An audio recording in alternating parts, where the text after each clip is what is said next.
And don't most experts suggest that Iran does, in fact, have the capability if they wanted to move in the direction of weaponization?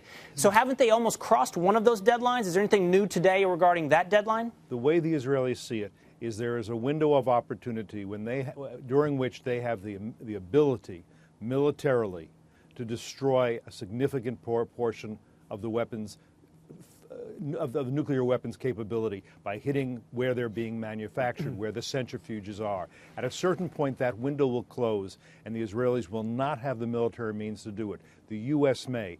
As this deadline approaches, as the Israelis perceive the deadline approaching, this becomes more and more urgent, more and more of a problem. They do not want to see the window close and then say, it looks like Iran, which threatens us with genocide, the world's leading sponsor of terrorism against Israel, against America, against others, now will have nuclear weapons, and there's nothing we, the Israelis, can do about that. We have to hope that the Americans will do something about that. That's what we have. It's not a cycle. It's the approach of deadline. Now, the Israelis have successfully pushed back that deadline several times. Stuxnet, that virus, didn't solve the problem, but it probably put them back a year. Certain other things that they've done in a covert and clandestine manner have probably set back the timetable for Iran. The Israelis would like to set it back again in another way, and they're looking at all of those capabilities as well. Can they do it? The last thing the Israelis want to do, the last thing, is send bombers over there to use conventional military means to try to set back the Iranians. That's the last thing they want to do. So, Cliff, this is Amy Holmes here.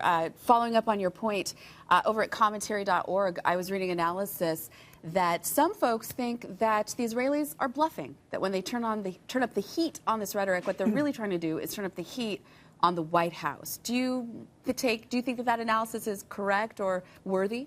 It's not incorrect, but doesn't have it exactly right. There's two things that you have to recognize here. One is the Israelis feel very strongly that this is not, the Iranian problem is not their problem, and they shouldn't be leading on it. They shouldn't be most responsible. Yes, they're most endangered, but the idea that the United States and Europe would allow the leading sponsor of terrorism in the world, a regime that has said a world without America is attainable, to allow them to get nuclear weapons after we've said we wouldn't, it should be an American responsibility. They'll help with it. They don't want to take the lead on it. America and Europe shouldn't say it's not our problem. It will turn out there to be their problem. Kind of like, you know, was the Nazi problem Czechoslovakia's problem? Was it Poland's problem? Or was it the world's problem? They see it that way. There is also this.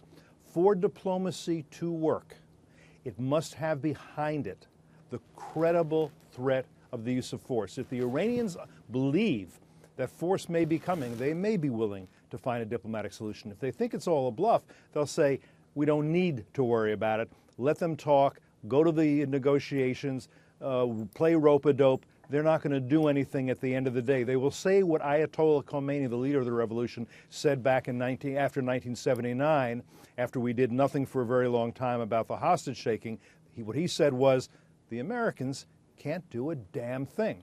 Cliff, the rulers think nobody. Let me say, the rulers of Iran think nobody will do a damn thing. They will proceed and fulfill their ambitions. But is that, Cliff? And I hear this a lot. I also hear about the breakout and how it's coming. And as Will pointed out, this has been said a lot. It reminds me of people who are analyzing the Iraq War used to say the next 6 months will be critical. And I worry that with Israel right now, given the public's attention on this matter, they start to get to this point where they say, look, we've heard this, we've heard this. What does U.S. backing actually mean? Is there really a feeling in Israel? And also, what does the credible threat of force mean? If everyone's saying that force is on the table and that at some point a strike could be coming, we could have aerial strikes on Iranian facilities, either Israeli or American, how could they make that more credible? And also, what would a U.S. backing for this effort actually entail if it's not a U.S. effort in and of itself? What the Israelis would like to see and would like to have is an agreement with America that, as America has said, as Israel has said, this regime in Iran cannot have nuclear weapons, and agree on a plan to stop this regime from getting nuclear weapons and to do what's necessary. Very important if the Israelis do strike, what happens the next day, the next week, the next month, the next year even, because after such a strike we don't know exactly what Iran will do. But again, you don't want them rebuilding their facilities immediately. You want to keep the pressure on until they decide this is not something we can do. It's simply too high a price. They want to do whatever they do with the blessing of the U.S. and the support of the U.S., and better still, they'd like the U.S. to do it, and they would say to the U.S., tell us how we can help you prevent Iran from becoming a colossus of the Middle East and challenging American power and threatening Israel with annihilation, with genocide. But